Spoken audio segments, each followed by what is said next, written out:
नमस्कार दोस्तों, स्वागत है आपका इस चैनल पर। अगर दोस्तों आप हमारे चैनल पर नए हैं तो वीडियो को लाइक और चैनल को सब्सक्राइब कर लीजिए, जिससे हमारी वीडियो आप तक सबसे पहले पहुंचे। आइए दोस्तों शुरुआत करते हैं आज की अपनी पाठशाला। पहला क्वेश्चन आपके स्क्रीन पर ध्यान पूर्वक पढ़िए। पहला क्वेश्चन आखिर क्या कर रहा है दोस्तों? इस क्वेश्चन में कह रहा है कि 15,000 रुपए की एक राशि पर कुछ भाग कर रहा है। 15,000 रुपए की एक राशि का कुछ भाग 12% प्रतिवर्ष की दर से तथा शेष भाग को 10% प्रतिवर्ष की दर पर साधारण ब्याज पर निवेश किया जाता है। हाँ कह रहा है, इस प्रकार 2 वर्षों के अंत में कुल मिलाकर 3,334 रुपए ब्याज के रूप में प्राप्त होते हैं। हाँ कह रहा है कि 10% वार्षिक दर पर निवेशित की गई राशि बताइए। हाँ दोस्तों 15,000 रुपए की एक राशि थी, उसमें से कुछ भाग 12% वार्षिक दर पर और शेष जो भाग था उसे 10% वार्षिक दर पर निवेश किया गया है। हाँ इस प्रकार दोस्तों 2 साल में कुल मिलाकर 3,344 रुपए ब्याज के रूप में प्राप्त होते हैं। इस प्रकार दोस्तों 2 साल में कुल मिलाकर 3,344 रुपए ब्याज के रूप में प्राप्त होते हैं। हाँ इस प्रकार दोस्तों 2 साल में कुल मिलाकर 3,344 रुपए ब्याज के रूप में प्राप्त होते हैं। हाँ मतलब 2 × 2 2 × 12 2 × 14 2 × 14 है 2 × 4 मतलब एक साल में कुल मिलाकर 1,672 रुपए ब्याज के रूप में प्राप्त होते हैं। हाँ दोस्तों 15,000 रुपए की राशि थी, उसमें से कुछ भाग को 12% वार्षिक दर पर और शेष भाग को 10% वार्षिक दर पर निवेश किया गया। इस प्रकार दोस्तों निवेश करने पर 2 सालों में कुल मिलाकर 3,344 रुपए ब्याज के रूप में प्राप्त होते हैं। मतलब एक साल में कुल मिलाकर 16,072 रुपए ब्याज के रूप में प्राप्त होता है। हाँ ठीक है दोस्तों, एक साल में कुल मिलाकर 16,72 रुपए ब्याज के रूप में प्राप्त होता है। हाँ दोस्तों इस क्वेश्चन में कह रहा है कि 10% वार्षिक दर पर निवेशित की गई राशि बताइए। हाँ ठीक है दोस्तों कुल मिलाकर 15,000 रुपए की राशि थी। दोस्तों कुल मिलाकर 15,000 रुपए की एक राशि थी। 15,000 रुपए की एक राशि थी, इसमें से दोस्तों 15,000 रुपए का एक धन था। दोस्तों 15,000 रुपए धन था और उसमें से कुछ धन दोस्तों 15,000 रुपए कुल धन था और उसमें से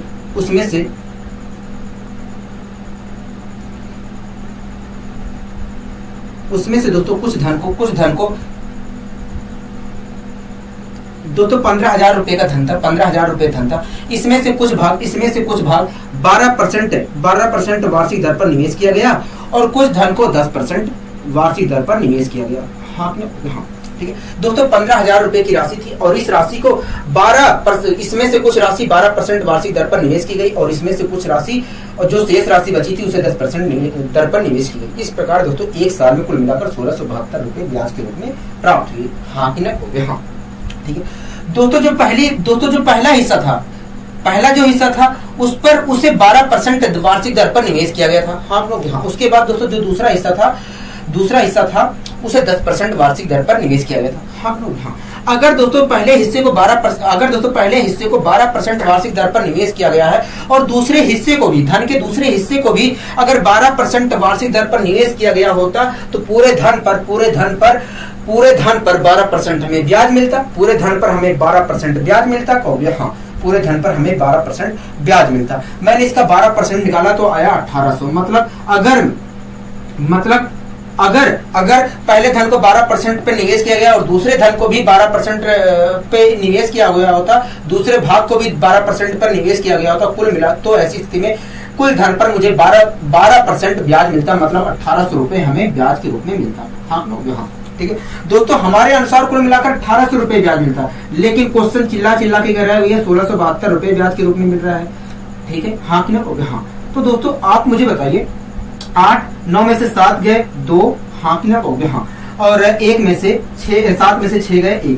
तो आप मुझे बताइए 128 रुपए। दोस्तों हमारे अनुसार तो 1,800 रुपए ब्याज के रूप में मिलेंगे, लेकिन क्वेश्चन कह रहा है कि 1672 रुपए ब्याज के रूप में मिल रहे हैं। तो आप मुझे बताइए आखिर हमें 128 रुपए अतिरिक्त ब्याज क्यों मिल रहा है? हमें 128 रुपए अतिरिक्त ब्याज क्यों मिल रहा है? कहोगे देखिए दूसरे हिस्से को तो 10% वार्षिक दर पर निवेश किया गया था और आपने इस दूसरे धन पर आपने दोस्तों कहा कि भैया देखिए दूसरे धन को 10% वार्षिक दर पर निवेश किया गया था, लेकिन आपने काउंट कर लिया है 12%, मतलब जो धन है उस पर आपने 2% अधिक काउंट कर लिया है, इसलिए 128 रुपए हमें ब्याज के रूप में अतिरिक्त मिल रहे हैं। हाँ कि ना? हाँ। अगर दोस्तों दूसरे धन पे, अगर दोस्तों दूसरे हिस्से पर, धन के दूसरे हिस्से पर अगर मैंने 2% अधिक काउंट ना किया होता तो 128 रुपए जो आज ब्याज फालतू मिल रहा है वो मिलता कहोगे? नहीं मिलता।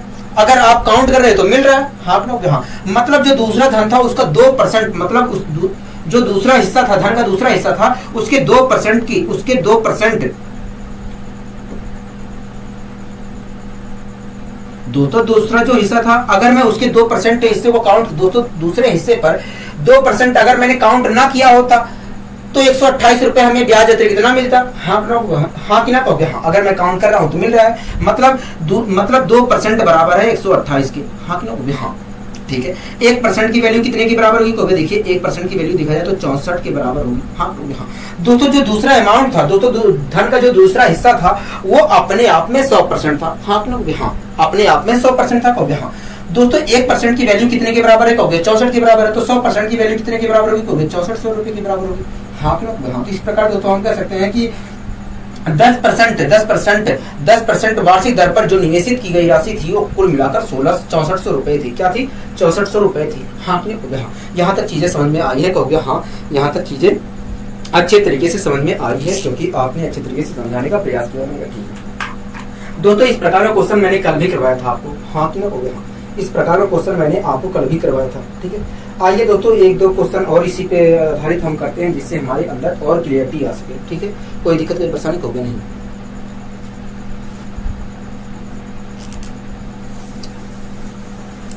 दोस्तों अगला क्वेश्चन क्या कह रहा है? कहोगे? अगला क्वेश्चन कह रहा है कि 1550 रुपए की धनराशि का कुछ भाग 5% और कुछ भाग जो है 8% वार्षिक दर पर निवेश की गई है। हाँ कि ना कहोगे? हाँ।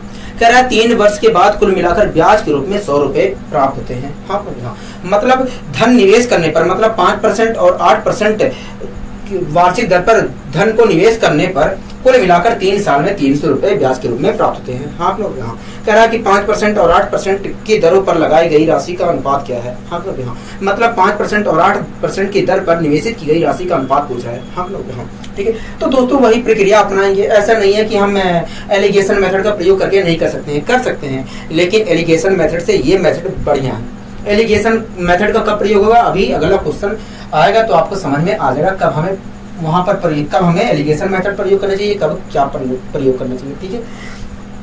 दोस्तों क्वेश्चन कह रहा है कि 1550 रुपए की एक धनराशि थी, उसमें से दोस्तों कुछ भाग 5% और कुछ भाग जो है, और जो शेष भाग था उसे 8% वार्षिक दर पर निवेश की गई। हाँ कहोगे? हाँ। ठीक है। दोस्तों इस प्रकार निवेश करने पर इस प्रकार कुल मिलाकर 300 रुपए, 3 साल में 300 रुपए ब्याज के रूप में प्राप्त होते हैं। 3 साल में दोस्तों 300 रुपए ब्याज के रूप में प्राप्त होते हैं। हाँ कहोगे? हाँ। तो एक तरह से देखा जाए तो एक साल में कुल मिलाकर 100 रुपए ब्याज के रूप में प्राप्त होते हैं। हाँ कहोगे? हाँ। तो इस प्रकार दोस्तों देखा जाए तो एक साल में कुल मिलाकर इस प्रकार 100 रुपए ब्याज के रूप में प्राप्त होते हैं। हाँ कहोगे? हाँ। ठीक है। दोस्तों 1550 रुपए की एक धनराशि थी। दोस्तों 1550 रुपए की एक धनराशि थी। 1550 रुपए की एक धनराशि थी। ठीक है। दोस्तों इसमें से कुछ हिस्सा 5% वार्षिक दर पर निवेश किया गया। दोस्तों इसमें से कुछ हिस्सा 5% वार्षिक दर पर निवेश किया गया, और जो शेष हिस्सा बचा था उसे 8% वार्षिक दर पर निवेश किया गया। हाँ कि ना कहोगे? हाँ। दोस्तों 1550 रुपए की धनराशि थी, इसमें से कुछ हिस्सा 5% वार्षिक दर पर निवेश किया गया, और जो शेष हिस्सा बचा था उसे 8% वार्षिक दर पर निवेश किया गया। ठीक है। कोई दिक्कत, कोई परेशानी कहोगे? नहीं, हमें कोई दिक्कत, कोई परेशानी नहीं है। हमें कोई दिक्कत, कोई परेशानी नहीं है। ठीक है। हमें कोई दिक्कत, कोई परेशानी नहीं है। दोस्तों जो पहला हिस्सा था, दोस्तों धन का जो पहला हिस्सा था उसे 5% वार्षिक दर पर निवेश किया गया है। हाँ कि ना कहोगे? हाँ। और जो धन का दूसरा हिस्सा था उसे 8% वार्षिक दर पर निवेश किया गया है। ऐसा नहीं है कि आप दोनों में से चाहे जिसको कैलकुलेट करके आप क्वेश्चन को सोल्व कर सकते हैं। ये आपके ऊपर निर्भर करता है कि आप क्या कैलकुलेट करते हैं, किस चीज को लेकर कैलकुलेट करते हैं। मेरा कहना है आप उस चीज को पकड़कर कैलकुलेट करिए जिससे गुणा भाग आसान हो। अगर मैं 5% यहाँ पर लेकर कैलकुलेट करने बैठता हूं तो यहाँ पर थोड़ा हार्ड बैठेगा, जबकि अगर मैं 8% लेकर कैलकुलेट करता हूं तो बहुत तेजी से इस क्वेश्चन को सोल्व कर सकता हूं। ठीक है। दोस्तों पहले हिस्से को, दोस्तों धन के पहले हिस्से को 5% दर पर निवेश किया गया है, हाँ लोग यहाँ, और दूसरे हिस्से को 8% वार्षिक दर पर निवेश किया गया है, हाँ लोग यहाँ। अगर दोस्तों दूसरे धन को, अगर दोस्तों दूसरे हिस्से को, अगर दोस्तों धन के दूसरे हिस्से को 8% वार्षिक दर पर निवेश किया गया है और पहले हिस्से के धन के पहले हिस्से को भी 8% वार्षिक दर पर निवेश किया गया होता, तो ऐसी स्थिति में पूरे धन पर कुल मिलाकर हमें 8% का ब्याज प्राप्त होता है, हाँ लोग। मैंने इसका 8% निकाला तो क्या होगा देखिए, अगर 8% निकालते हैं तो 8 पंचे 40 की 0, 4 कैरी, 8 पंचे 40, 4 44 के 4, 4 44 मैंने कहा ठीक, 8 4 12। तो इस प्रकार दोस्तों हमें 124 रुपए ब्याज के रूप में प्राप्त होते हैं, हाँ लोग यहाँ। अगर दोस्तों दूसरे धन को 8% वार्षिक दर पर निवेश किया गया और पहले धन को भी 8% वार्षिक दर पर निवेश किया गया होता, तो पूरे धन पर हमें 8% ब्याज मिलता, मतलब 124 रुपए ब्याज मिलता, हाँ लोग यहाँ। दोस्तों हमारे अनुसार तो भैया 124 रुपए ब्याज मिलता, हाँ लोग यहाँ। लेकिन दोस्तों क्वेश्चन कह रहा है चिल्ला के 100 रुपए ब्याज मिलता है, तो आखिर 24 रुपए हमें फालतू ब्याज क्यों मिलता है? 24 रुपए हमें फालतू ब्याज क्यों मिलता है? तो देखिए मैंने आपसे कहा कि बताइए 24 रुपए हमें फालतू ब्याज क्यों मिल रहा है? कहोगे देखिए धन का जो पहला हिस्सा था, कहोगे देखिए पहला जो हिस्सा था, धन का पहला जो हिस्सा था उसे 5% वार्षिक दर पर निवेश किया गया है, हाँ लोग यहाँ 5% वार्षिक दर पर निवेश किया गया है। और आपने कहोगे देखिए जो धन का हिस्सा था, जो धन का पहला हिस्सा था उसे 5% वार्षिक दर पर निवेश किया गया है, हाँ लोग यहाँ। मतलब जो पहला हिस्सा था, धन का पहला हिस्सा था, उस पर हर साल 5% ब्याज मिलता, हाँ लोग यहाँ। दोस्तों धन का जो पहला हिस्सा था उसे 5% वार्षिक दर पर निवेश किया गया है, लेकिन हमने जो धन का पहला हिस्सा है उसे 3% अधिक, दोस्तों जो धन का पहला हिस्सा था, दोस्तों धन का जो पहला हिस्सा था उसे 5% वार्षिक दर पर निवेश किया गया है, हाँ हाँ।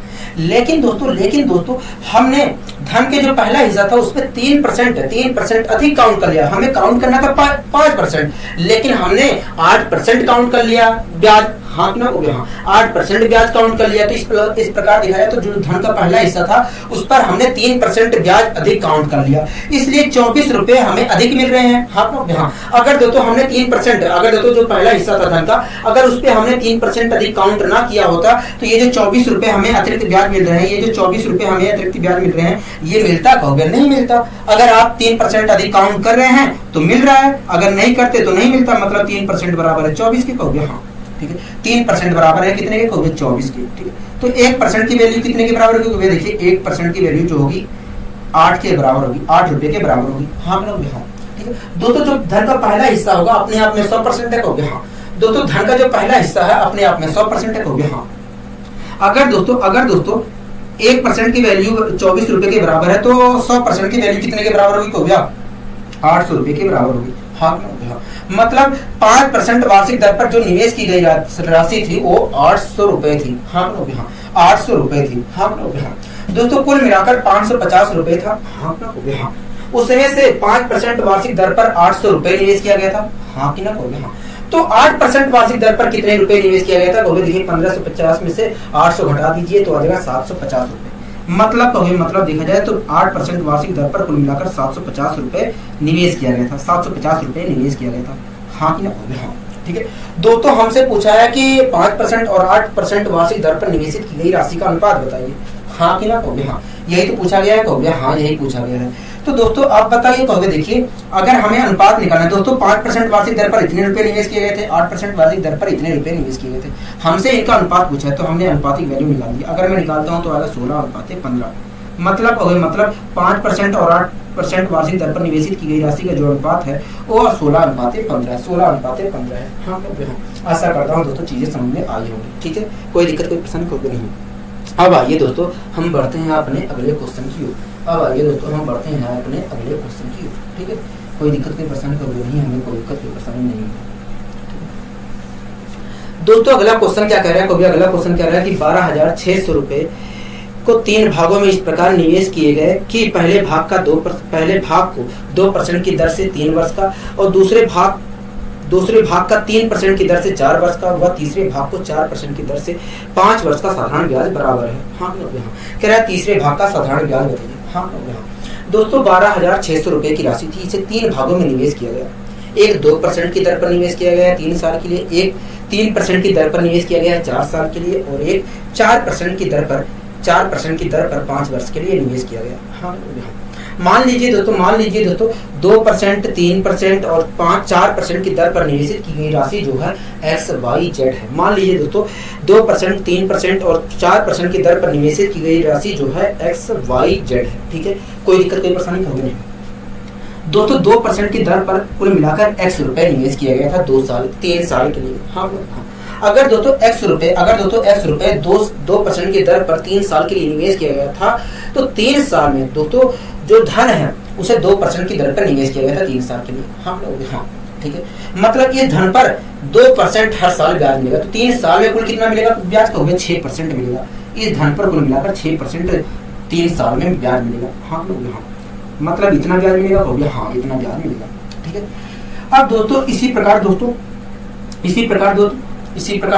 3% वार्षिक दर पर Y रुपए निवेश किया गया था। हाँ, अगर दोस्तों 3% वार्षिक दर पर Y रुपए, अगर दोस्तों 3% वार्षिक दर पर Y रुपए निवेश किया गया था तो इस धन पर हर साल 3% ब्याज मिलेगा। हाँ, दोस्तों Y रुपए जो निवेश किया गया था वो कुल मिलाकर 4 वर्ष के लिए निवेश किया गया था। हाँ, अगर दोस्तों इस धन पर हर साल 3% ब्याज मिलेगा, क्योंकि 3% वार्षिक दर पर निवेश की गई है तो 3% हर साल ब्याज मिलेगा। हाँ, अगर दोस्तों इस धन पर हर साल 3% ब्याज मिल रहा है तो 4 साल में कुल कितना ब्याज मिलेगा? 12% ब्याज मिलेगा। हाँ, 12% ब्याज मिलेगा। दूसरे धन पर दोस्तों दूसरा जो धन निवेश किया गया था Y रुपए, उस पर कुल मिलाकर 4 साल में इतना रुपए ब्याज मिलेगा। हाँ, दोस्तों जो पहला धन हमारा X रुपए निवेश किया गया था उस पर देखा जाए तो 3 साल में इतना ब्याज मिलेगा। हाँ, और दूसरा जो धन निवेश किया गया था उस पर देखा जाए तो 4 साल में इतना ब्याज मिलेगा। हाँ, इसी प्रकार दोस्तों 4% की दर पर कुल मिलाकर Z रुपए निवेश किए गए थे। हाँ, दोस्तों अगर 4% की दर पर Z रुपए निवेश किए गए हैं तो इस धन पर हर साल 4% ब्याज मिलेगा। हाँ, दोस्तों जो Z रुपए निवेश किए गए हैं वो 5 साल के लिए निवेश किए गए हैं। हाँ, अगर दोस्तों ये धन पर हर साल 4% ब्याज मिलेगा तो 5 साल में कुल कितना ब्याज मिलेगा? 20% मिलेगा ब्याज।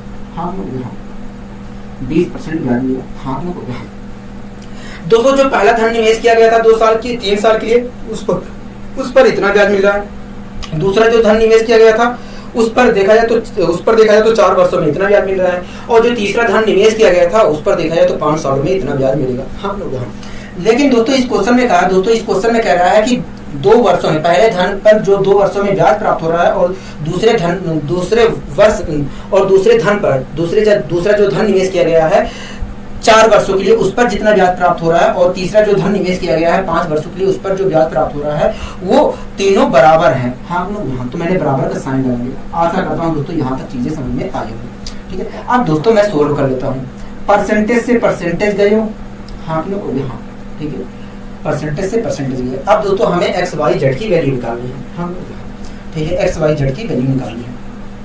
अब दोस्तों वैल्यू निकालने के लिए एक ही तरीका है। पहले आप इसे और सोल्व कर लीजिए, उसके बाद हम निकालने की कोशिश करते हैं। ठीक है, 2 3 6, 2 6 12, 2 2 10। ठीक है, अब दोस्तों हम XYZ की वैल्यू निकाल लेते हैं। ठीक है दोस्तों, अगर मुझे XYZ की वैल्यू निकालना है तो मुझे 3, 6 और 10 का एलसीएम लेना पड़ेगा। आया एलसीएम कितना? कहोगे देखिए एलसीएम आएगा तो 30 आएगा। हाँ, कितना आएगा? कहोगे 30 आएगा। एलसीएम कितना आएगा? कहोगे देखिए 30 आएगा। मतलब ठीक है, अगर दोस्तों मुझे x की वैल्यू निकालना है तो x के गुणांक की जो राशि लिखी गई है उससे डिवाइड करना पड़ेगा एलसीएम को। तो अगर मैं डिवाइड करता हूँ तो आएगा कितना? कहोगे 10 आएगा। हाँ, ठीक है, इसी प्रकार दोस्तों अगर मुझे y की वैल्यू निकालनी है, एक मिनट रुकिए।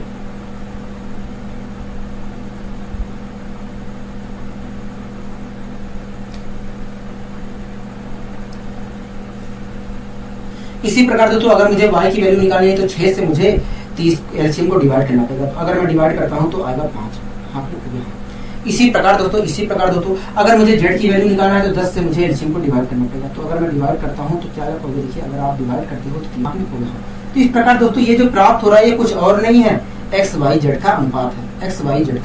ये कुछ और नहीं है, XYZ का अनुपात है। हाँ, XYZ को हमने क्या माना था? तो 2%, 3% और 4% वार्षिक दर पर निवेशित की गई राशि का राशि माना था। हाँ, तो इस प्रकार हम कह सकते हैं कि 2%, 3% और 4% की वार्षिक दर पर निवेशित की गई राशि का जो अनुपात है 10:5:3 है।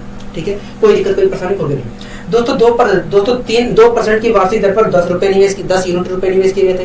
3% वार्षिक दर पर कुल मिलाकर 5 यूनिट रुपए निवेश किए गए थे। हाँ कि ना हो गया। इसी प्रकार 4% वार्षिक दर पर कुल मिलाकर 3 यूनिट रुपए निवेश किए गए थे। तो कुल कितने रुपए निवेश किए गए थे? 10, 5, 15, 18 रुपए निवेश, 18 यूनिट रुपए निवेश किए गए थे। लेकिन क्वेश्चन के अकॉर्डिंग 12,600 रुपए निवेश किए गए हैं। हाँ मतलब 18 यूनिट बराबर 12,600। तो एक यूनिट की वैल्यू कितने के बराबर होगी? तो एक यूनिट की वैल्यू 700 रुपए के बराबर होगी। एक यूनिट वैल्यू जो होगी 700 रुपए के बराबर होगी। हाँ यहाँ तक चीजें क्लियर है? हो गया। हाँ यहाँ तक चीजें क्लियर है।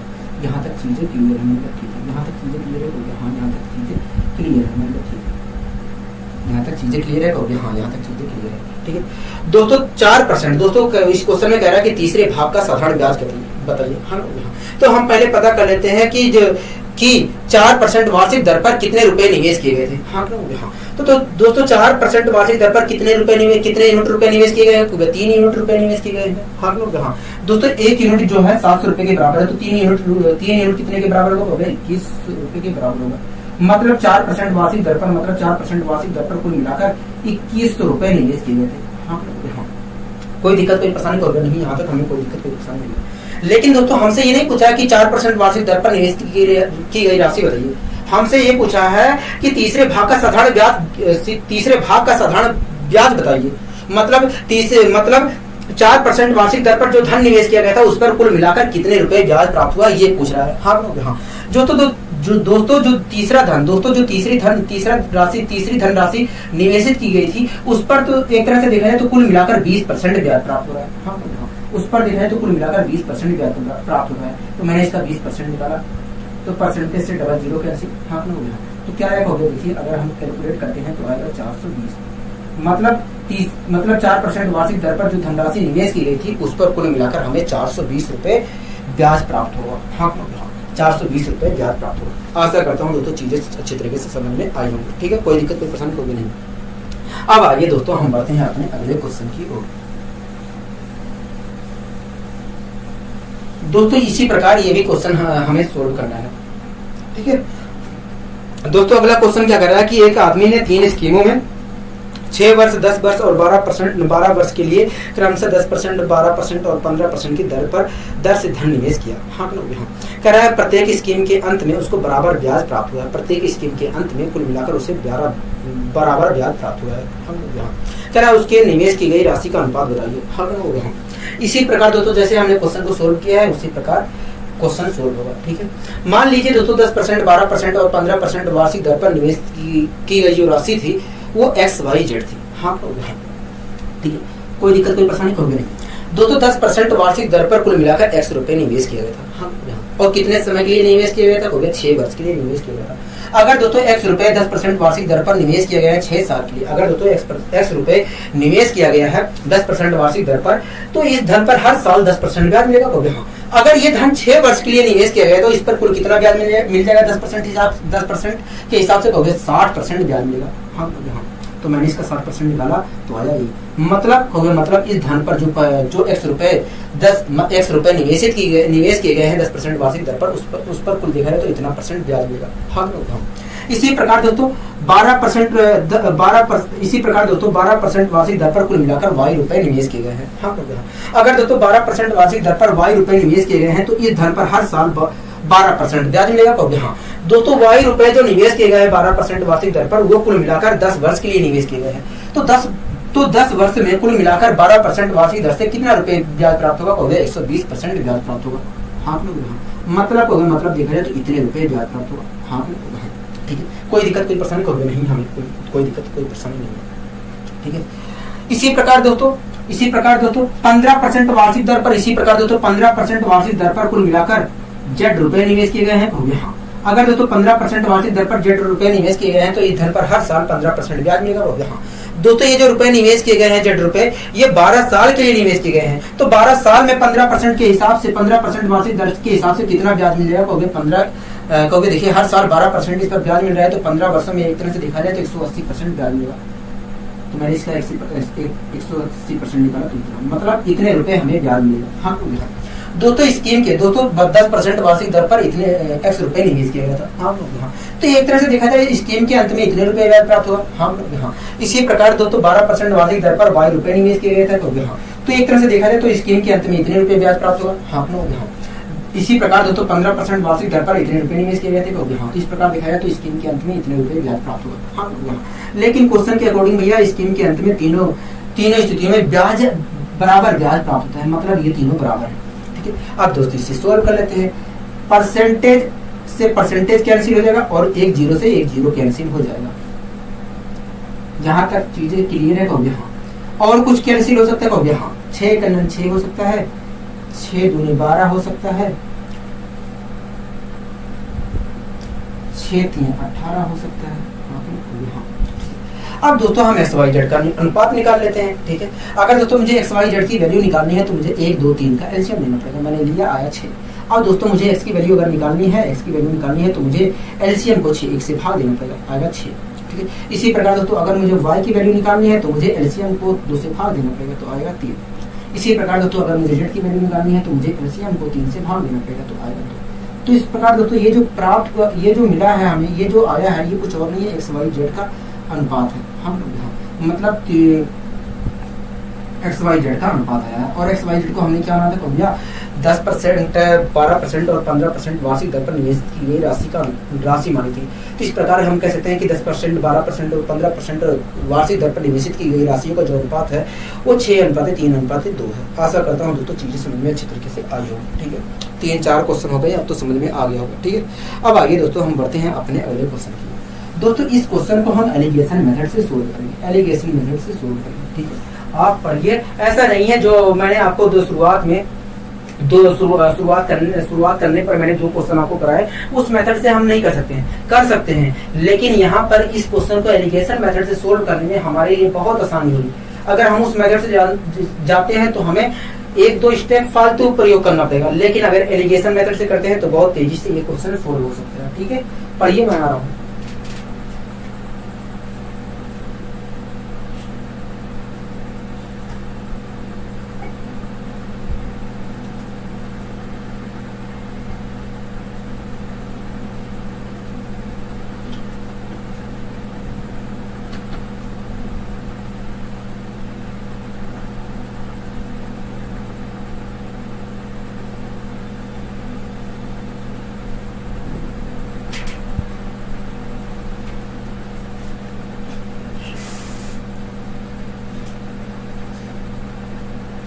दोस्तों अगला क्वेश्चन क्या कह रहा है, अगला क्वेश्चन कह रहा है कि 10,000 रुपए की एक राशि का कुछ भाग 8% वार्षिक दर पर तथा शेष राशि को 10% वार्षिक दर पर उधार दिया जाता है। हाँ, ठीक है, कह रहा है कि यदि औसत वार्षिक ब्याज जो है 9.2% हो तो दोनों भाग बताइए। हाँ, तो इस क्वेश्चन को दोस्तों हम एलिगेशन मेथड से सोल्व करेंगे।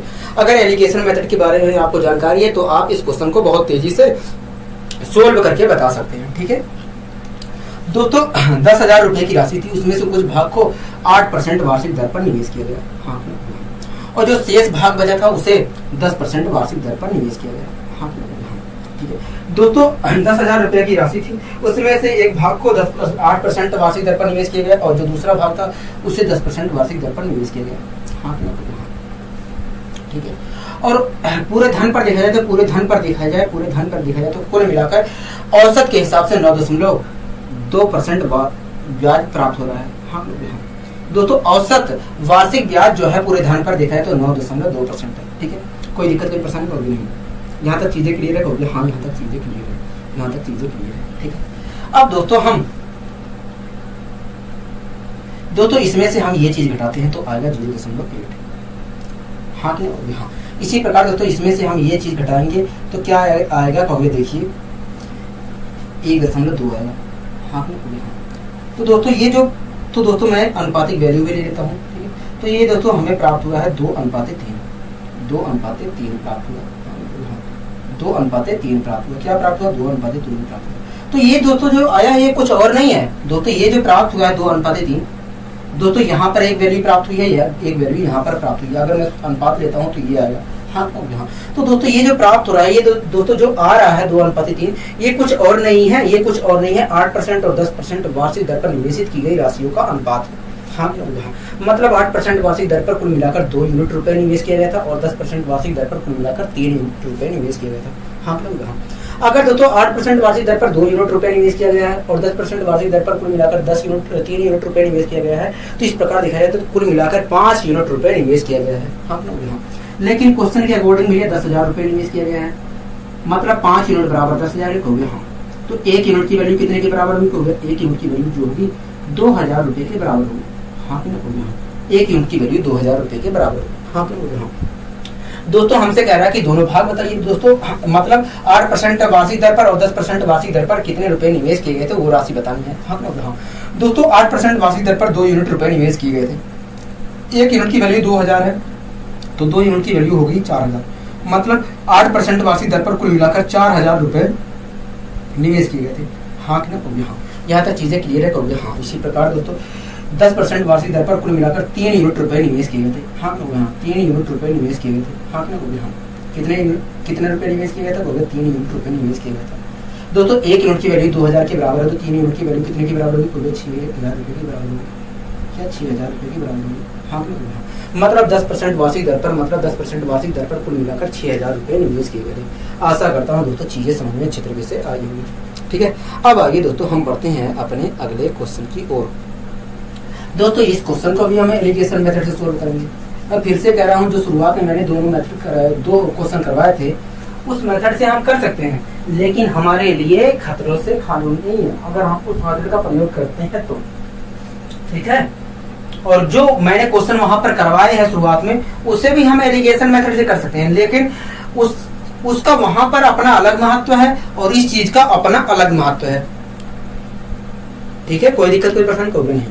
इसलिए दोस्तों जहां पर जिसके लिए जो मैं मेथड बता रहा हूँ उसी के लिए आप मेथड फॉलो करिए, उस चीज को उस क्वेश्चन के लिए आप उसी मेथड का फॉलो करिए। ठीक है दोस्तों, कह रहा है 1 मिनट में गिन लो, सैकड़ा, हजार, 10 लाख। दोस्तों 1 लाख रुपए की राशि को 2 प्रकार के शेयरों में निवेश किया जाता है। हाँ कि नहीं? हाँ। कह रहा है कि पहले पर 9% ब्याज प्रतिवर्ष मिलता है, कह रहा है कि दूसरे पर 11% ब्याज प्रतिवर्ष मिलता है। कह रहा है 1 साल के बाद कुल मिलाकर 9, कह रहा है 1 साल के बाद कुल ब्याज जो है 9.3/4% है। हाँ कि नहीं? हाँ। कह रहा है कि प्रत्येक शेयरों में निवेशित राशि बताइए। हाँ कि नहीं? हाँ। दोस्तों 1 लाख रुपए था और उसे 2 शेयरों में निवेश किया गया। पहले भाग पर दोस्तों 2 शेयरों में निवेश किया गया। पहले भाग पर दोस्तों उसे 9% ब्याज मिल रहा है और दूसरे शेयर में निवेश किया गया था धन, उस पर 11% ब्याज मिल रहा है। हाँ हाँ। और पूरे धन पर देखा जाए तो औसत के हिसाब से, पूरे धन पर देखा जाए तो औसत के हिसाब से 1 साल में 9.3/4% ब्याज मिल रहा है। 9.3/4% ब्याज मिल रहा है। हाँ कि नहीं? ठीक है, कोई दिक्कत कोई परेशानी होगी नहीं।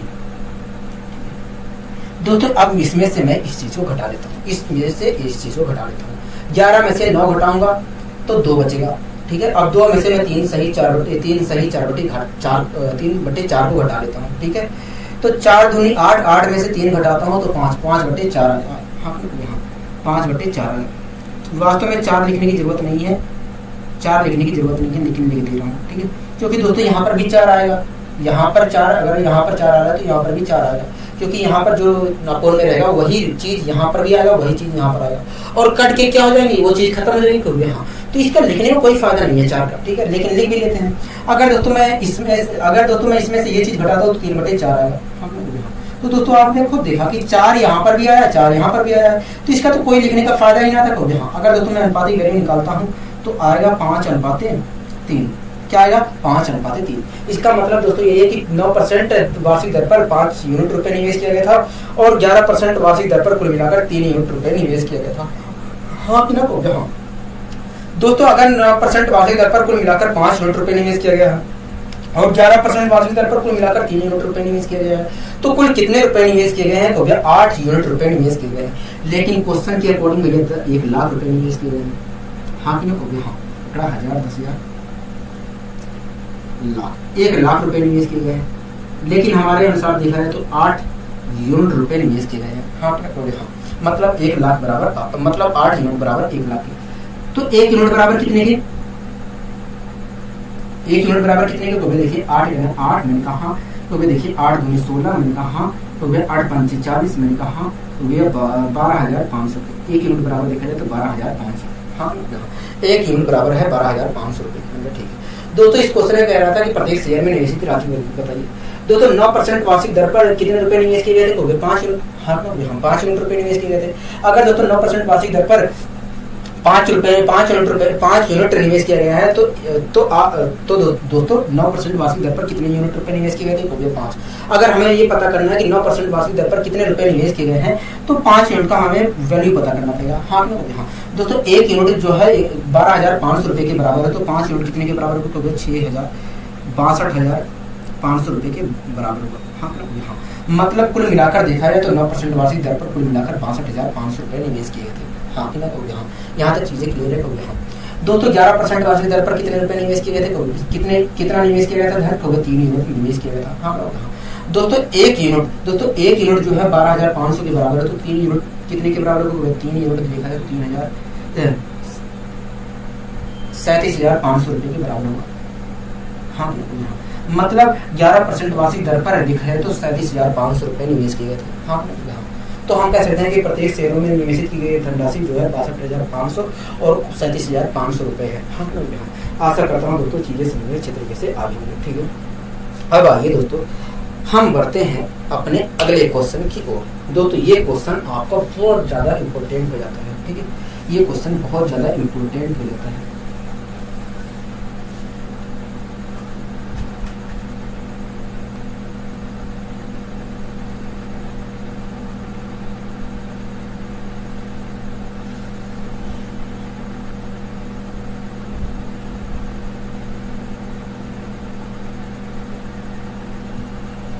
दोस्तों अगला क्वेश्चन क्या कह रहा है? अगला क्वेश्चन कह रहा है कि एक साइकिल 1500 रुपए में खरीदी जा सकती है। हाँ, कह रहा है एक साइकिल है 1500 रुपए में खरीदी जा सकती है। ठीक है, कह रहा है कि वही साइकिल परंतु वही साइकिल 350 रुपए नगद देकर और कह रहा है कि परंतु वही साइकिल 350 रुपए नगद व अगले 3 माह तक 400 रुपए की 3 समान किस्तों में भी खरीदी जा सकती है। हाँ, कह रहा है दर बताइए। हाँ, ठीक है दोस्तों, एक साइकिल है उस साइकिल को 1500 रुपए में खरीदी जा सकती है। दोस्तों एक साइकिल है और उस साइकिल को 1500 रुपए में खरीद सकते हैं।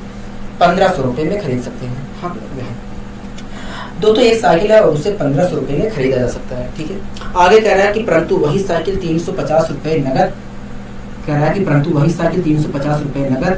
और 400 रुपए की 3 समान किस्तों में खरीदी जा सकती है। हाँ, दोस्तों ये जो एक साइकिल 1500 रुपए में खरीदी जा सकती है। हाँ, आगे कह रहा है कि परंतु वही साइकिल 350 रुपए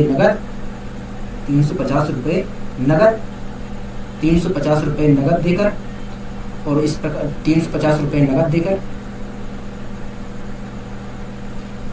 और जो 1250 रुपए बच रहे हैं उसे 1250 रुपए जो बच रहे हैं उसे 400 रुपए की 3 समान किस्तों में चुका कर खरीद सकते हैं। हाँ लोग, दोस्तों एक साइकिल 1500 रुपए की है। ठीक है, आगे दोस्तों कह रहा है कि परंतु वही साइकिल 350 रुपए नगद देकर उसके बाद जो 1250 रुपए बच रहे हैं उसे 400 रुपए की 3 समान किस्तों में चुकता करके हम खरीद सकते हैं। हाँ कि ना, कह रहा है वार्षिक दर बताइए। हाँ, ठीक है दोस्तों, साइकिल 1500 रुपए की है। हाँ, दोस्तों 350 रुपए दे दिया जाता है। हाँ, अगर दोस्तों 350 रुपए दे दिया जाता है, दोस्तों 350 रुपए दे दिया जाता है। हाँ, उसके बाद दोस्तों जो 1250 रुपए बचते हैं उसे 3 समान किस्तों में दोस्तों उसे 3 माह की दोस्तों जो 1250 रुपए बचते हैं उसे अगले माह तक 400 रुपए की 3 समान किस्तों में चुकता करके साइकिल को खरीदा जा सकता है। हाँ, ठीक है दोस्तों, 1500 रुपए की साइकिल 350 रुपए पे कर दिए जाते हैं, बचता है 1250 रुपए।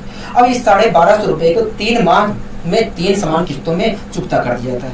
हाँ, तो दोस्तों एक तरह से देखा है तो 1250 रुपए पर 1 महीने तक हमें ब्याज देना पड़ेगा। हाँ, दोस्तों 1250 रुपए पर हमें एक महीने तक ब्याज देना पड़ेगा। हाँ, दोस्तों 1250 रुपए पर हमें ब्याज मिलेगा कब? हाँ, दोस्तों जैसे ही 1 महीना पूरा हुआ 400 रुपए एक तरह से किस्त के रूप में लाकर दे दिया गया है कब? हाँ, दोस्तों 1250 दोस्तों 350 रुपए दे दिया गया, बचेगा 1250 कब? हाँ, तो 1250 पे तो हमें ब्याज मिलेगा कब? हाँ, दोस्तों 1250 रुपए पे हमें ब्याज मिलेगा। दोस्तों जैसे 1 महीना पूरा हुआ 400 रुपए की किस्त लाकर पकड़ा दिया गया कब? हाँ, तो दोस्तों अगर तो एक तरह से देखा जाए तो 1250 रुपए पर तो हमें 1 महीने तक ब्याज मिलेगा कब? हाँ, ठीक है दोस्तों, जैसे ही महीना पूरा हुआ 400 रुपए लाकर पकड़ा दिया गया कब? हाँ, तो अभी कितना रुपए बचा है, अभी देखा जाए, एक मिनट 1150। दोस्तों अगला क्वेश्चन क्या कह रहा है, अगला क्वेश्चन कह रहा है कि एक साइकिल 1500 रुपए में खरीदी जा सकती है। हाँ कह रहा है परंतु वही साइकिल 350 रुपए नगद और अगले 3 माह तक 400 रुपए की 3 समान किस्तों में भी खरीदी जा सकती है। हाँ कि ना हो गया, हाँ ठीक है। कह रहा है कि साइकिल की कह रहा है कि दर बताइए। हाँ कि ना हो गया, हाँ दोस्तों एक साइकिल 1500 रुपए में खरीदी जा सकती है, दोस्तों जो है 1500 रुपए में खरीदी जा सकती है। हाँ 1500 रुपए में खरीदी जा सकती है। हाँ कि ना, कह रहा है कि परंतु वही साइकिल 350 रुपए नगद देकर, 350 रुपए नगद देकर, उसके बाद जो पैसे बचते हैं, उसके बाद जो पैसे बकाया बचते हैं, जो पैसे बकाया बच रहे हैं 1150 रुपए, उससे 400 रुपए की, उसे 3 माह तक की 400 रुपए की 3 माह तक 400 रुपए की 3 समान किस्तों में चुकता करके साइकिल खरीद सकते हैं। हाँ कह रहा है दोस्तों वार्षिक दर बताइए। हाँ दोस्तों 1500 रुपए में साइकिल खरीदी जा सकती है। कह रहा है कि वही साइकिल 350 रुपए नगद देकर, उसके बाद जो 1150 रुपए बचते हैं उसे 3 माह तक की 400 रुपए की 3 समान किस्तों में चुकता करके खरीदी जा सकती है। हम दोस्तों खरीदने वाला जो व्यक्ति है उसने 350 रुपए दे दिए नगद, ठीक है। अब दोस्तों 1150 रुपए बकाया बचा है, कहोगे हाँ, तो 1150 रुपए पे उसे ब्याज देना पड़ेगा, कहोगे हाँ, ठीक है। अब दोस्तों 1150 रुपए पर वो 1150 रुपए पर 1150 रुपए को वो कहता है कि ये 3 माह, मैं 3 माह में इसे 400 रुपए की 3 समान किस्तों में चुकता करूंगा, ठीक है। दोस्तों 1150 रुपए उसे 1150 रुपए, दोस्तों 1150 रुपए बकाया हो जाता है, कहोगे हाँ। तो और कहता है खरीदने वाला व्यक्ति की 1150 रुपए को मैं 3 समान किस्तों में 3 माह में 400 रुपए की 3 समान किस्तों में इस कर्ज को चुकता कर दूंगा, ठीक है। अब दोस्तों अगर 1150 रुपए उधार है तो 1150 रुपए पे उसे ब्याज देना पड़ेगा खरीदने वाले व्यक्ति को, कहोगे हाँ। दोस्तों जैसे महीना पूरा हुआ 400 रुपए की किस्त लाकर पकड़ा दिया, कहोगे हाँ, तो बचा है 750 रुपए। हाँ कहोगे हाँ। अगर दोस्तों एक महीने, दोस्तों 1150 रुपए उधार है, हाँ कहोगे हाँ। अगर 1 महीने बाद 400 रुपए लाकर दे रहा है तो 1 महीने तक 1150 रुपए पर ब्याज देना पड़ा होगा खरीदने वाले व्यक्ति को, कहोगे हाँ। 1150 रुपए पर 1 महीने तक ब्याज देना पड़ा होगा, हाँ कहोगे हाँ। अब दोस्तों 400 रुपए जब चुकता कर देता है तो 750 रुपए बचते हैं, कहोगे हाँ। तो अब 750 रुपए पर उसे ब्याज देना पड़ेगा खरीदने वाले व्यक्ति को, 750 रुपए पर ब्याज देना पड़ेगा, हाँ कहोगे।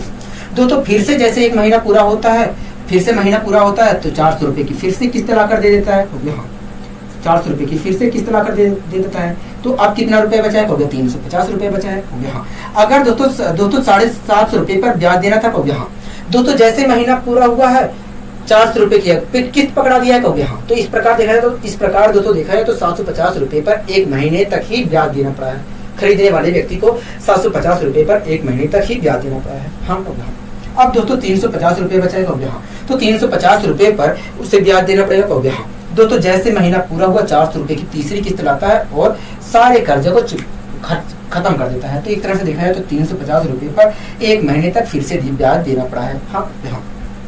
दोस्तों खरीदने वाले व्यक्ति को 1150 रुपए पर 1 महीने तक ब्याज देना पड़ा है, उसके बाद 750 रुपए पर 1 महीने तक ब्याज देना पड़ा है, उसके बाद 350 रुपए पर 1 महीने तक ब्याज देना पड़ा है, हाँ हाँ।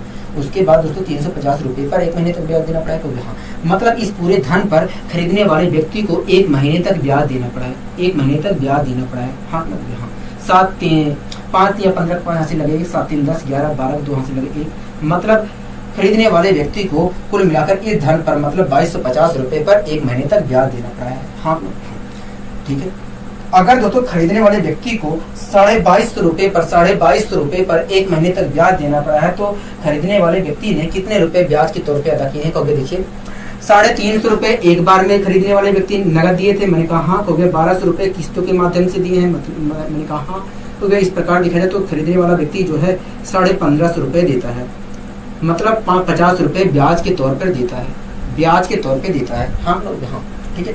दोस्तों 50 रुपए खरीदने वाले व्यक्ति द्वारा 50 रुपए ब्याज के तौर पे दिए गए हैं, हम लोग यहाँ।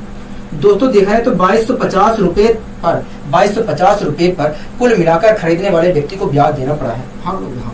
और ब्याज कितना दिया है, 50 रुपए दिया है, हम लोग यहाँ। 50 रुपए ब्याज दिया है किस पर, 2250 रुपए पर 1 मंथली, हाँ लोग यहाँ। तो 100 पे कितना दिया है, तो इतना दिया है। तो दोस्तों ये क्या निकल कर आएगी, हो गया रेट निकल कर आएगी। तो दोस्तों ये जो रेट निकल कर आई है ये मंथली रेट है, क्या है, मंथली रेट है, ना कि वार्षिक रेट है। अगर दोस्तों वार्षिक रेट निकालना है तो 12 से मल्टीप्लाई करना पड़ेगा, हो गया हाँ, क्योंकि दोस्तों ये 1 मंथ का रेट है तो 12 मंथ का रेट ये होगा। तो दोस्तों इस प्रकार दोस्तों वार्षिक रेट निकल कर ये आ गई, वार्षिक रेट निकल कर ये आ गई, 0 से 0 के से, ठीक है, कोई दिक्कत कोई परेशानी कोई नहीं। 25 चौके 100 मैंने कहा हाँ, 25 नवैया में 225 हाँ कि ना, तो हो गया हाँ। अब दोस्तों इसे मैं अगर सोल्व करता हूँ तो 26 सही 2 बटे 3% आएगा, क्या आएगा, 26 सही 2 बटे 3% आएगा। मतलब जो रेट थी, मतलब जो रेट थी वो 26 सही 2 बटे 3% थी, क्या थी, 26 सही 2 बटे 3% थी। आशा करता हूँ दोस्तों चीजें अच्छी तरीके से अच्छे वे में समझ में आई होंगी, आशा करता हूँ दोस्तों चीजें अच्छे तरीके से अच्छे वे में समझ में आई होंगी, ठीक है, कोई दिक्कत कोई परेशानी हो गया नहीं, हमें कोई दिक्कत कोई परेशानी नहीं है। अब आइए दोस्तों हम बढ़ते हैं अपने अगले क्वेश्चन की ओर। इसमें क्वेश्चन में बहुत ज्यादा परेशानी हुई, मैं बार बार गलत कर रहा था।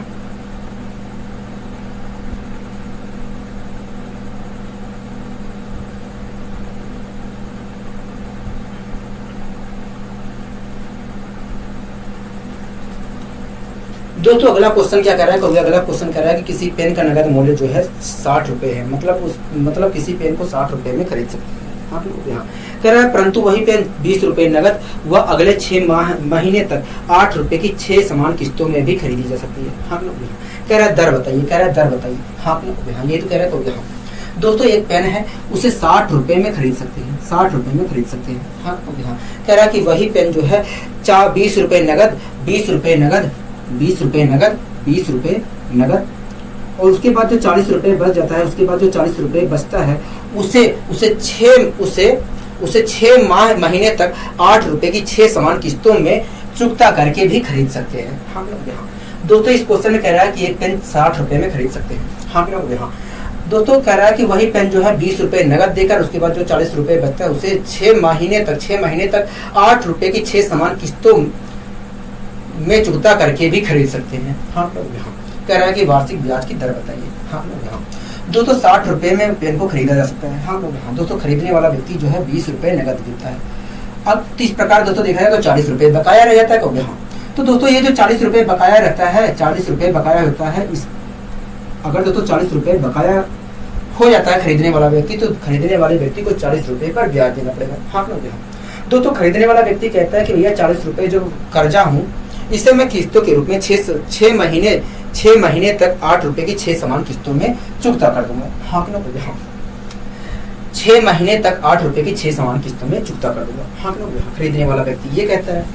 ठीक है तो दोस्तों एक तरह से देखा जाए तो 40 रुपए अगर बकाया है तो 40 रुपए पर ब्याज देना पड़ेगा। तो हाँ दोस्तों व्यक्ति को 40 रुपए पर ब्याज देना पड़ेगा। दोस्तों जैसे ही मंथ पूरा हुआ, दोस्तों 1 महीना जैसे ही पूरा हुआ, वो 8 रुपए की एक किस्त लाकर पकड़ा देता है। कहोगे हाँ 8 रुपए की एक किस्त लाकर पकड़ा देता है।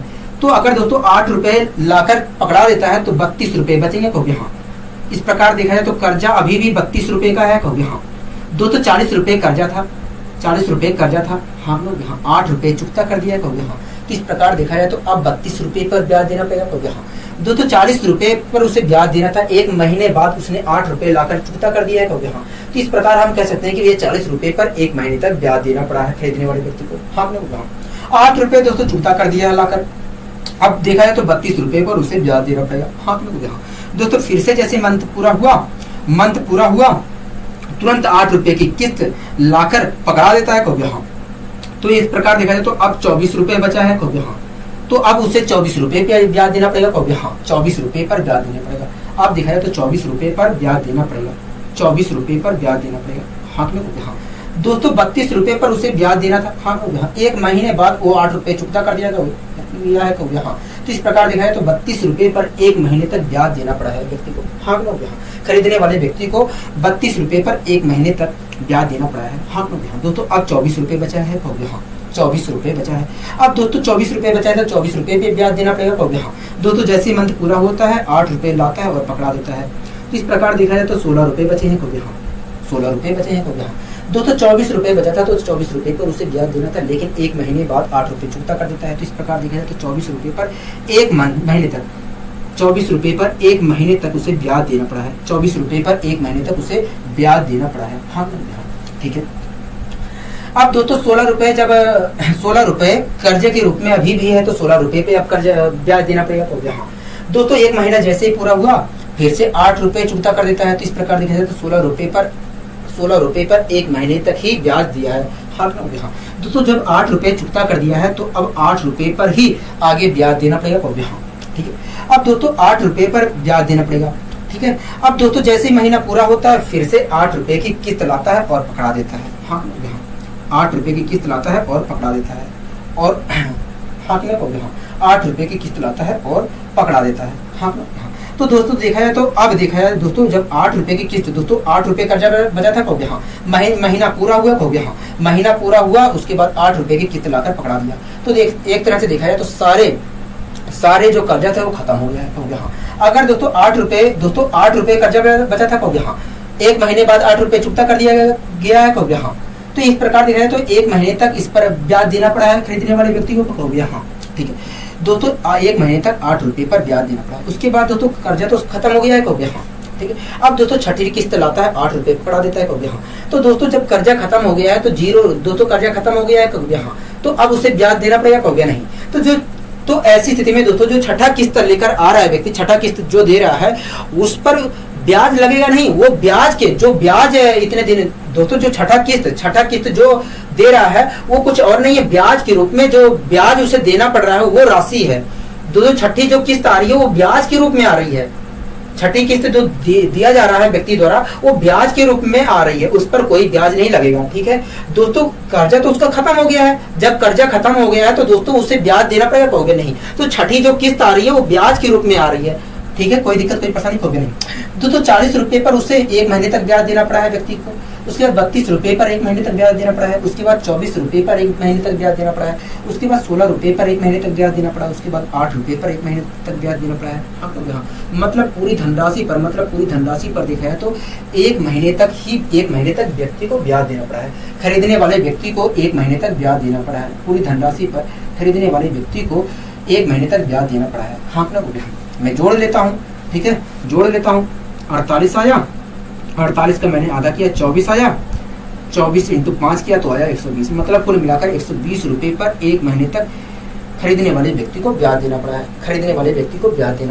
हाँ हाँ मतलब 120 रुपए पर मतलब 120 रुपए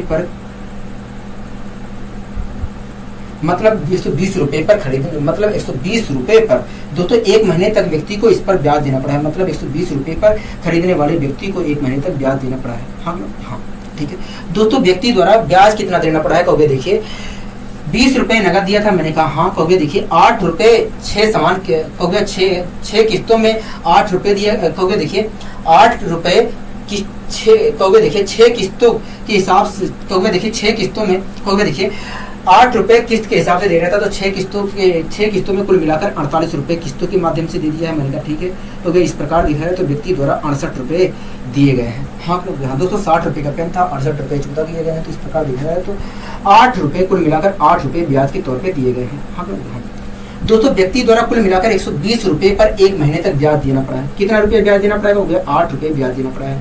हाँ तो 100 रुपए पर कितना देना पड़ा है इतना है। तो दोस्तों ये जो निकल कर आया है कुछ और नहीं है, ये वार्षिक नहीं है मंथली रेट है। अगर दोस्तों हमें वार्षिक रेट निकालना है तो 12 से मल्टीप्लाई करना पड़ेगा क्योंकि 1 महीने का रेट ये है, 12 महीने का रेट ये होगा।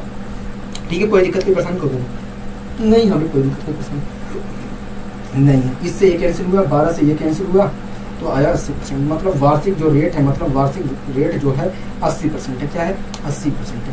ठीक है कोई दिक्कत कोई परेशानी होगी नहीं, हमें कोई दिक्कत कोई परेशानी नहीं। आशा करता हूँ दोस्तों अच्छे तरीके से चीज़ें समझ में आई होंगी। आशा करता हूँ दोस्तों चीज़ें अच्छे तरीके से समझ में आई होंगी। ठीक है कोई दिक्कत कोई परेशानी होगी नहीं, हमें कोई दिक्कत कोई परेशानी नहीं है। अब आगे दोस्तों हम बढ़ते हैं अपने अगले क्वेश्चन की ओर। दोस्तों अगला क्वेश्चन क्या कह रहा है, अगला क्वेश्चन कह रहा है कि किसी पेन का नगद मूल्य 10 रुपये है। ठीक है कह रहा है परंतु इसे 1 रुपये की 11 महीने तक समान मासिक किस्तों में भी खरीद सकते हैं। हाँ कह रहा है दर बताइए, कह रहा है दर बताइए। हाँ दोस्तों एक पेन जो है, एक पेन का नगद मूल्य जो है 10 रुपये है। मतलब पेन को 10 रुपये में खरीदा जा सकता है। हाँ दोस्तों एक पेन की जो कीमत है, लागत मूल्य जो है, नगद मूल्य जो है 10 रुपये, मतलब पेन को 10 रुपये में खरीदा जा सकता है।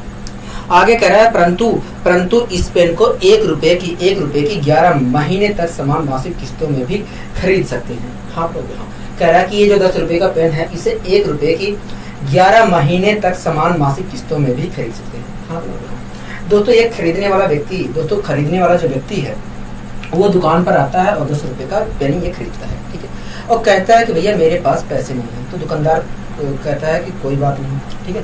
दोस्तों वो कहता है, दुकानदार से कहता है खरीदने वाला व्यक्ति, भैया मेरे पास पैसे नहीं है, मैं इस पेन का जो मूल्य है 11 महीने तक 1 रुपए की 11 महीने तक समान मासिक किस्तों में चुकता कर दूंगा। दुकानदार मान जाता है, कहता है ठीक है भैया, ठीक है। दोस्तों एक व्यक्ति है वो दुकान पे जाता है और पेन खरीदता है 10 रुपए की। उसके बाद कहता है दुकानदार से कि भैया मेरे पास पेन नहीं है, मैं इस पेन का जो मूल्य है मैं 1 रुपए की 11 महीने तक समान मासिक किस्तों में चुकता कर दूंगा। हाँ कि नहीं? हाँ, दुकानदार मान जाता है, ठीक है। एक तरह से देखा और दुकानदार मान जाता है, व्यक्ति दोस्तों घर पर आ जाता है, ठीक है। अब दोस्तों अगर दोस्तों 10 रुपए में उसने पेन को परचेज कर लिया है तो 10 रुपए पर उसे, तो एक तरह से देखा है तो 10 रुपए पर उसे ब्याज देना पड़ेगा, क्योंकि 10 रुपए कर्जा है, क्योंकि हाँ 10 रुपए कर्जा है तो 10 रुपए भी ब्याज देना पड़ेगा, क्योंकि हाँ, ठीक है। दोस्तों जैसे ही मंथ पूरा हुआ, घर लेकर आ गया। अब 1 महीने बाद दोस्तों जैसे ही मंथ पूरा हुआ 1 रुपए की किस्त ले जाकर पकड़ा देता है, क्योंकि हाँ। तो एक तरह से देखा जाए दोस्तों, अगर 1 रुपए की किस्त पकड़ा देता है ले जाकर तो 9 रुपए बचे हैं, क्योंकि हाँ 9 रुपए कर्जा बचा है, क्योंकि हाँ। तो एक तरह से हम कह सकते हैं कि ये 10 रुपए पर 1 महीने तक उसे ब्याज देना पड़ा है, हाँ क्योंकि हाँ। दोस्तों 1 रुपए 1 महीने बाद ले जाके दे दिया है, तो हाँ कि ना कहोगे हाँ, किस्त के रूप में कहोगे हाँ। तो 9 रुपए अभी भी बचा है कर्जा, कहोगे हाँ। तो अब देखा है तो उसे 9 रुपए पर ब्याज देना पड़ेगा, कहोगे हाँ 9 रुपए पर ब्याज देना पड़ेगा, ठीक है। अब दोस्तों जैसे 1 महीना फिर से पूरा हुआ, फिर से 1 रुपए ले जाकर पकड़ा दिया, कहोगे हाँ। इस प्रकार देखा है तो 1 रुपए फिर से कर्जा चुकता कर दिया, कहोगे हाँ। तो अब 8 रुपए बचा है, कहोगे हाँ। तो इस प्रकार हम कह सकते हैं कि ये 9 रुपए पर 1 महीने तक उसे ब्याज देना पड़ा है, हाँ कहोगे हाँ। अब दोस्तों 8 रुपए बचा है कर्जा, कहोगे हाँ। तो अब 8 रुपए पर उसे ब्याज देना पड़ेगा, कहोगे हाँ। 8 रुपए पर अब उसे ब्याज देना पड़ेगा। दोस्तों फिर से जैसे महीना पूरा हुआ, फिर से 1 रुपए ले जाकर पकड़ा देता है, कहोगे हाँ। इस प्रकार अब 7 रुपए बचते हैं, कहोगे हाँ। तो इस प्रकार हम कह सकते हैं भैया 8 रुपए पर फिर से 8 रुपए पर व्यक्ति को 1 महीने तक ब्याज देना पड़ा है, हाँ कहोगे हाँ। दोस्तों अब कर्जा कितना बचा है, कहोगे 7 रुपए बचा है। फिर से दोस्तों 1 महीना पूरा हुआ, फिर से ले जाकर 1 रुपए पकड़ा दिया, फिर से 1 रुपए पकड़ा दिया, हाँ कहोगे हाँ। तो अब कर्जा बचा है 6 रुपए, कहोगे हाँ। तो इस प्रकार हम कह सकते हैं कि ये 7 रुपए पर 1 महीने तक ब्याज देना पड़ा है, हाँ कहोगे हाँ। कर्जा बचा है 6 रुपए, कहोगे हाँ। तो अब 6 रुपए पर ब्याज देगा, कहोगे हाँ। दोस्तों फिर से महीना पूरा होता है तो फिर ले जाकर 1 रुपए पकड़ा देता है, कहोगे हाँ। तो अब कर्जा बचा है 5 रुपए, कहोगे हाँ। तो इस प्रकार हम कह सकते हैं कि ये 6 रुपए पर केवल वो 1 महीने तक ही ब्याज दिया है, हाँ कहोगे हाँ। दोस्तों 1 रुपए जब कर्जा चुकता कर दिया है फिर से किस्त के रूप में, तो 5 रुपए कर्जा बचा है, कहोगे हाँ, ठीक है। फिर से दोस्तों मंथ पूरा होता है, ले जाकर 1 रुपए पकड़ा देता है, कहोगे हाँ। तो इस प्रकार देखा है तो 4 रुपए कर्जा बचा है, कहोगे हाँ। तो हम कह सकते हैं कि भैया 5 रुपए पर 1 महीने तक ही ब्याज देना पड़ा है, हाँ कहोगे हाँ। अब दोस्तों 4 रुपए उधार बचा है, कहोगे हाँ। तो अब 4 रुपए पे ब्याज देगा, हाँ कहोगे हाँ। दोस्तों फिर से जैसे महीना पूरा हुआ 4 रुपए पे ब्याज दे रहा है, अब दोस्तों व्यक्ति को 4 रुपए पे ब्याज देना है, कहोगे हाँ। फिर दोस्तों 1 महीना पूरा हुआ, फिर से 1 रुपए ले जाकर पकड़ा दिया, ठीक है। अब दोस्तों 3 रुपए बचा है कर्जा, कहोगे हाँ 3 रुपए बचा है। तो इस प्रकार हम कह सकते हैं कि 4 रुपए पर 1 महीने तक खरीदने वाला व्यक्ति ब्याज देगा है, हाँ कहोगे हाँ, ठीक है। कर्जा बचा है 3 रुपए, ठीक है। अब दोस्तों फिर से महीना पूरा हुआ, उसने ले जाकर 1 रुपए किस्त के रूप में पकड़ा दिए, तो 2 रुपए कर्जा बचा है, कहोगे हाँ 2 रुपए कर्जा बचा है। तो इस प्रकार हम कह सकते हैं कि 3 रुपए पर खरीदने वाला व्यक्ति जो है 1 महीने तक ब्याज दिया है, हाँ कहोगे हाँ। अब दोस्तों 2 रुपए कर्जा बचा है तो 2 रुपए पर अब ब्याज देगा खरीदने वाला व्यक्ति, कहोगे हाँ। दोस्तों 2 रुपए पर वो ब्याज देगा। दोस्तों जैसे मंथ पूरा हुआ 1 रुपए की ले जाकर किस्त फिर से पकड़ा दिया, हाँ कि नहीं, हाँ। तो इस प्रकार कह सकते हैं कि ये 2 रुपए पर 1 महीने तक ही ब्याज देना पड़ा है व्यक्ति को, हाँ कि नहीं, हाँ। तो अगर किस्त ले जाकर 1 रुपए पकड़ा दिया है तो 1 रुपए कर्जा बचा है, कहोगे हाँ, ठीक है। अब दोस्तों 1 रुपए कर्जा बचा है तो अब देखा जाए तो 1 रुपए पर ब्याज देना पड़ेगा, कहोगे हाँ 1 रुपए पर ब्याज देना पड़ेगा, ठीक है। अब दोस्तों 1 रुपए पर उसे ब्याज देना पड़ेगा। दोस्तों जैसे मंथ पूरा होता है फिर से 1 रुपए की किस्त लाता है और सारा कर्जा खत्म कर देता है, हाँ कि नहीं, हाँ, ठीक है। तो इस प्रकार हम कह सकते हैं कि 1 रुपए पर 1 महीने तक ब्याज देना पड़ा है, हाँ। तो दोस्तों इस प्रकार दोस्तों ठीक है। तो दोस्तों अब देखा है तो शेष 0 रुपए बचा है, हाँ हो गया, सारा कर्जा खत्म हो गया। अब दोस्तों 11वीं किस्त लेकर आता है और 1 रुपए पकड़ा देता है, ठीक है। कोई दिक्कत कोई परेशानी होगी नहीं, ठीक है। तो इस प्रकार दोस्तों देखा है तो 10 रुपए पर 1 महीने तक खरीदने वाला व्यक्ति ब्याज दिया है। उसके बाद 9 रुपए पर 1 महीने तक ब्याज दिया, उसके बाद 8 रुपए पर 1 महीने तक ब्याज दिया है, 7 रुपए पर 1 महीने तक ब्याज दिया है, हाँ लोग यहाँ। इसी प्रकार दोस्तों 6 रुपए पर 1 महीने तक ब्याज दिया है, हाँ लोग यहाँ। इसी प्रकार दोस्तों 5 रुपए पर 1 महीने तक ब्याज दिया है। उसके बाद दोस्तों 4 रुपए पर 1 महीने तक ब्याज दिया है। इसी प्रकार दोस्तों 3 रुपए पर 1 महीने तक ब्याज दिया है। 2 रुपए पर 1 महीने तक ब्याज दिया है, हाँ लोग यहाँ। इसी प्रकार दोस्तों 1 रुपए पर 1 महीने तक ब्याज दिया है। और आखिरी में दोस्तों कर्जा खत्म हो गया, मतलब जो 11वीं किस्त लेकर आ रहा है वो केवल ब्याज के रूप में व्यक्ति को देने के लिए ला रहा है, ठीक है, कोई दिक्कत कोई परेशानी तो नहीं। तो अगर दोस्तों तो इस प्रकार दोस्तों हम कह सकते हैं कि इस पूरे धन पर 1 महीने तक उसने ब्याज दिया है। खरीदने वाला व्यक्ति जो है इस पूरे धन पर 1 महीने तक ब्याज दिया है, हाँ ठीक है दोस्तों। अगर मैं जोड़ता हूँ तो 10, 11, 2 से भाग दूंगा 55 आएगा। मतलब कुल मिलाकर 55 रुपए पर, मतलब कुल मिलाकर देखा जाए तो 55 रुपए पर 1 महीने तक व्यक्ति को ब्याज देना पड़ा है। मतलब कुल मिलाकर देखा जाए तो 55 रुपए पर कुल मिलाकर व्यक्ति को ब्याज देना पड़ा है, हाँ 55 रुपए पर 1 महीने तक व्यक्ति को, खरीदने वाले व्यक्ति को ब्याज देना पड़ा है, हाँ। तो इस प्रकार दोस्तों हम कह सकते हैं कि भैया 55 रुपए पर कुल मिलाकर 1 महीने तक खरीदने वाले व्यक्ति को ब्याज देना पड़ा है, हाँ। कितना ब्याज दिया गया है व्यक्ति के द्वारा, तो ये देखिए 1 रुपए की 11 किस्त के 1 रुपए को भी देखिए किस्त के रूप में देखा जाए तो 11 रुपए अदा किए गए हैं। मतलब देखिए 10 रुपए का पेन था, 11 रुपए अदा किए गए हैं। तो इस प्रकार देखा जाए तो 1 रुपए ब्याज दिया गया है, हाँ दोस्तों। कुल मिलाकर देखा जाए तो 55 रुपए पर 1 महीने तक ब्याज देना पड़ा है। और कितना ब्याज दिया गया है, 1 रुपए ब्याज दिया गया है, ठीक है। 55 रुपए पर तो 100 पे कितना, तो इतना दिया गया है, हाँ। तो दोस्तों ये जो आया है ये कुछ और नहीं है, ये मंथली रेट है। क्या है, मंथली रेट है, हाँ यहाँ। अगर दोस्तों वार्षिक रेट निकालना है तो 12 से मल्टीप्लाई करना पड़ेगा, ठीक है। कोई दिक्कत कोई परेशानी होगा नहीं, हमें कोई दिक्कत कोई परेशानी नहीं है, हमें कोई दिक्कत कोई परेशानी नहीं है, ठीक है। अब दोस्तों इसे हम सोल्व कर लेते हैं। अब दोस्तों इसे हम सोल्व करते हैं तो आएगा निकल कर 25 सही 5/11%। मतलब जो हमारी रेट थी, मतलब जो हमारी रेट है वो 25 सही 5/11%। मतलब जो हमारी रेट है 25 सही 5/11% है। आशा करता हूँ दोस्तों चीजें अच्छे तरीके से समझ में आई होंगी, आशा करता हूँ दोस्तों चीजें अच्छे तरीके से समझ में आई होंगी, ठीक है। कोई दिक्कत कोई परेशानी को नहीं, हमें कोई दिक्कत कोई परेशानी नहीं है, हमें कोई दिक्कत कोई परेशानी नहीं है, ठीक है दोस्तों। आशा करता हूँ आज की क्लास दोस्तों आपको बहुत अच्छी लगी होगी। अगर दोस्तों आज की क्लास आपको अच्छी लगी है तो वीडियो को लाइक, शेयर और चैनल को सब्सक्राइब करना मत भूलिए। आज के लिए दोस्तों बस इतना ही, मिलते हैं अगली वीडियो में। नमस्कार।